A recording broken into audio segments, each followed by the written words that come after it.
My girlfriend said, "Your salary is embarrassing. I tell people you're between jobs." I smiled. Next day, I showed up to her office Christmas party as her boss's new business partner.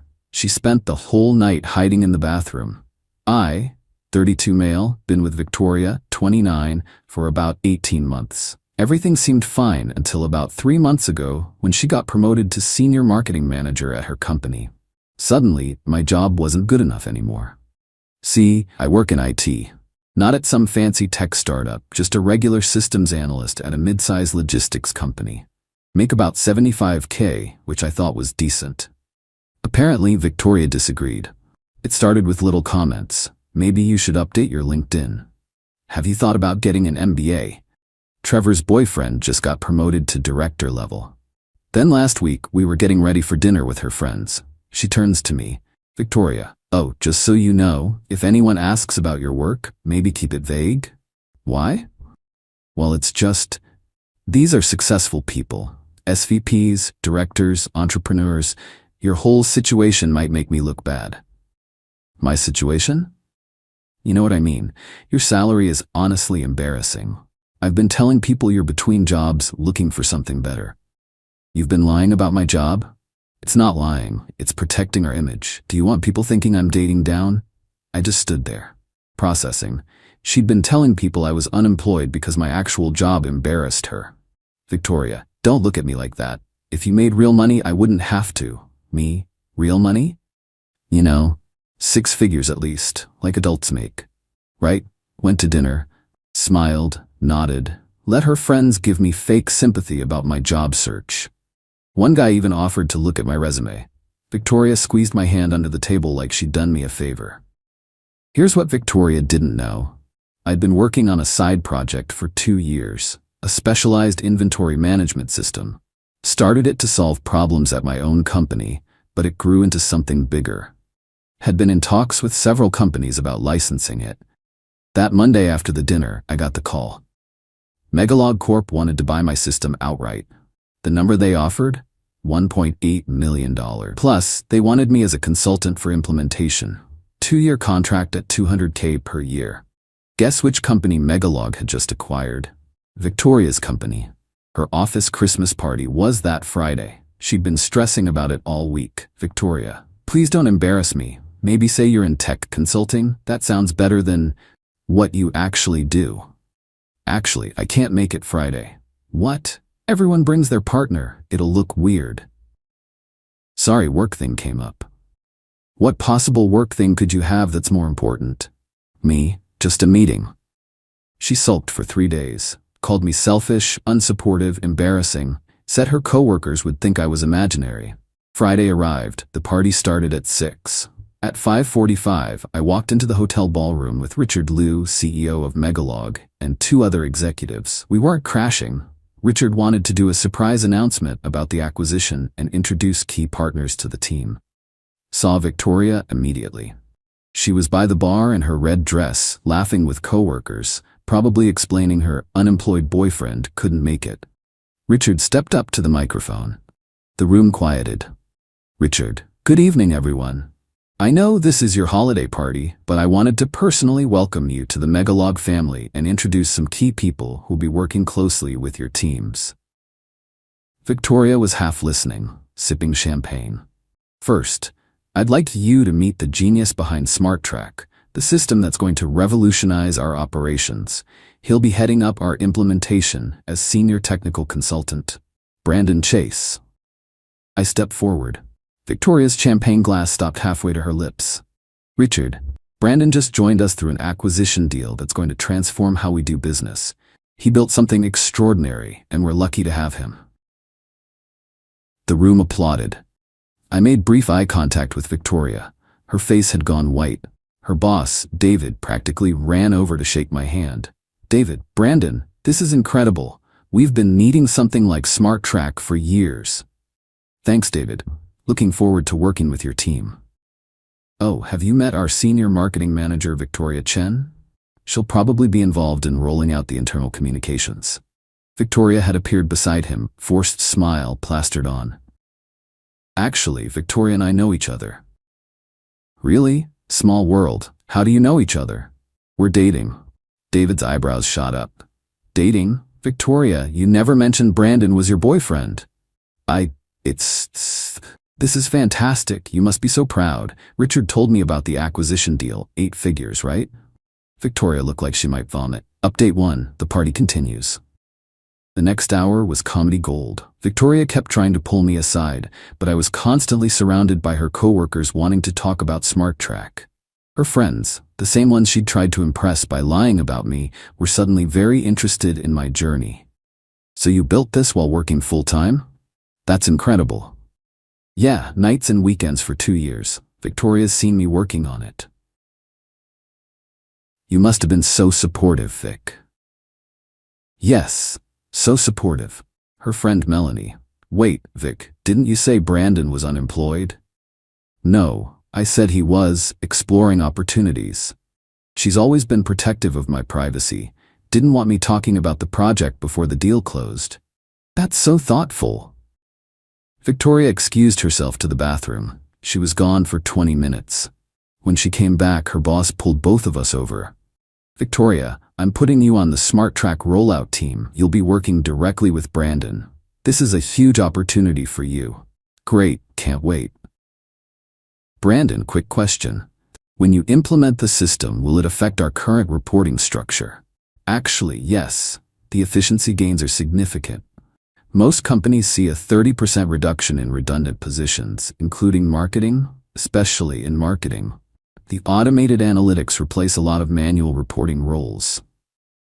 Victoria gripped my arm, hard. After David walked away, Victoria, we need to talk, now. Me, can't. Richard wants me to meet the CFO. Later? She went back to the bathroom. Another 15 minutes. The pattern continued all night.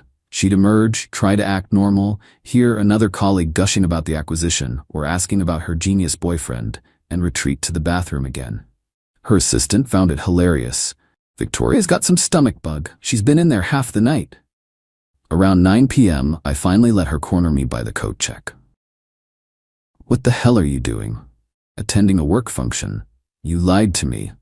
I never lied. You never asked about my side projects. Too busy being embarrassed by my situation. You let me tell people you were unemployed. That was your choice. I told you I had a job. A job that paid nothing. $75 is not nothing. You just sold a company for millions and didn't tell me? Me. When would I have told you? While you were explaining how embarrassing I am, or when you were coaching me to lie about my job. She started crying. Not sad tears. Angry tears. This is so typical. You couldn't just tell me like a normal person. You had to humiliate me. I humiliated you? You've been telling people I'm unemployed for months. That's different. How? I was trying to protect us. You did this to be vindictive. I did this because it's my job. Your company is now my client. Would you prefer I turn down $2 million to protect your ego? She stormed off. Spent the rest of the party in the bathroom or at the furthest table from wherever I was. Update 2, the aftermath. Saturday morning, woke up to multiple texts. Here's the highlight reel. How could you do this to me? Everyone thinks I'm a gold digger now. My boss asked why I never mentioned your company. This is so humiliating. You're enjoying this. We need to talk about our future. Why didn't you tell me? I look like an idiot. My friends are all texting me. You planned this. My favorite. If you loved me, you would have told me about the money. Really? Because if she loved me, my salary wouldn't be embarrassing. Sunday, she showed up at my apartment. Full makeup, designer outfit, acting like a different person. Victoria, baby, I've been thinking we should move in together. Maybe get a nice place downtown? Why the sudden change? No change. I've always wanted that, and now that you're successful, we can afford it. I was successful before, just at a different scale. You know what I mean. Real success. There it is. She tried to backtrack. That's not what I meant. I'm just excited about our future. What future? Last week you were embarrassed to be seen with me. I was never embarrassed. I was just managing expectations. By lying. Stop saying that. I was protecting you. From what? From judgment. Your judgment? No, their judgment. But not anymore, right? Now that I have money? She actually smiled, like I'd finally understood. Exactly. Now we don't have to worry about any of that. The lack of self-awareness was stunning. Victoria, we're done. What? You can't break up with me. We're a power couple now. Me, no. I'm successful, and you're embarrassed by anyone making less than 6 figures. That's not a couple. That's not true. I love you. You love my acquisition deal. How can you say that? Because you spent months lying about me when I made $75, but suddenly want to move in when I have money. This is so unfair. I supported you. You literally told people I was unemployed, for your own good.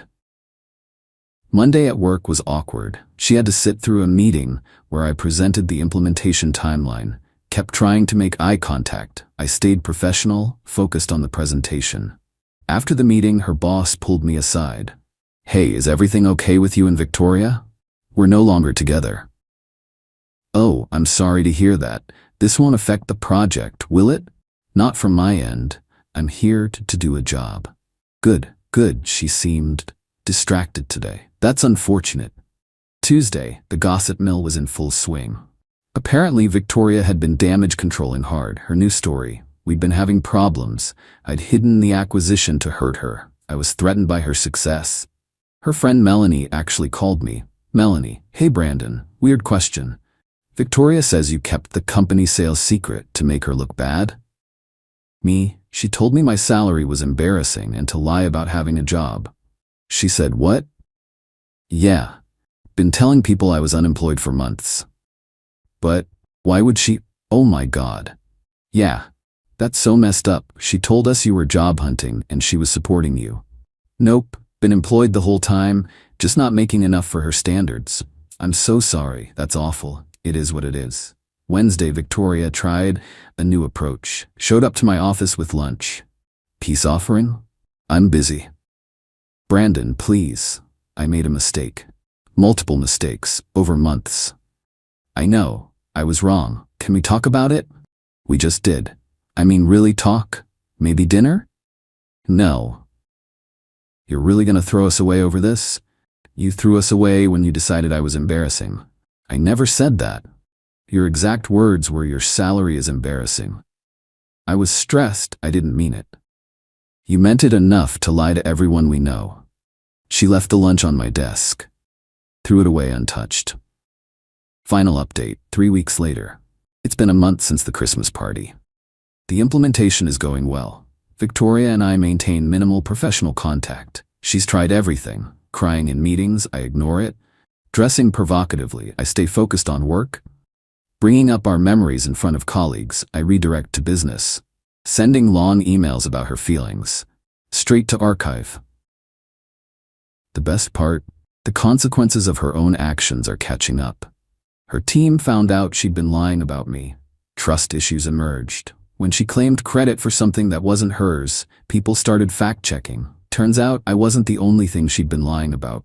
She'd inflated her role in several projects, claimed connections she didn't have, and exaggerated her influence in the company.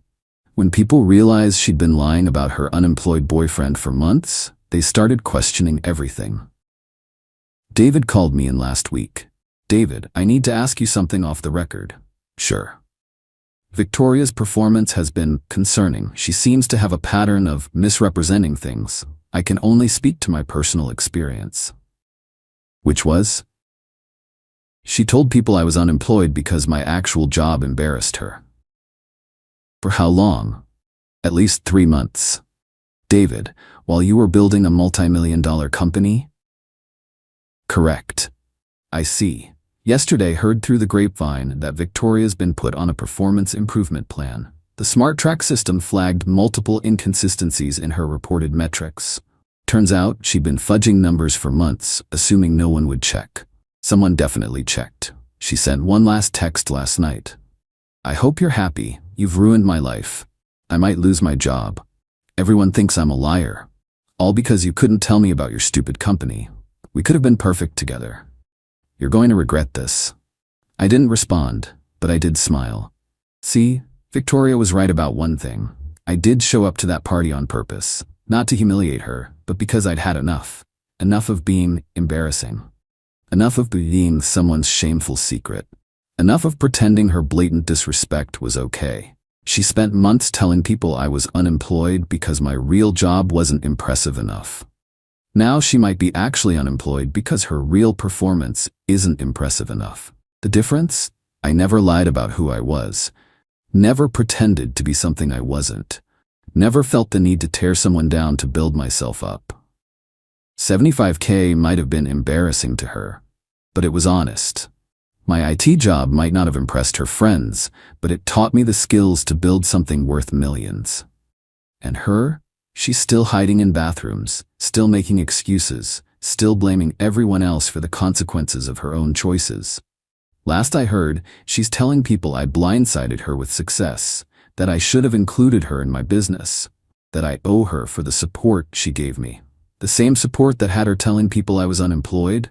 The same inclusion that had her coaching me to lie about my job? The same partnership where my salary was too embarrassing to acknowledge? Nah, I'm good. My embarrassing $75 job is now a $200K consulting position. My side project is worth $1.8 million. And my girlfriend who was embarrassed by me, she's someone else's problem now. Or more accurately, she's her own problem. And that's exactly how it should be.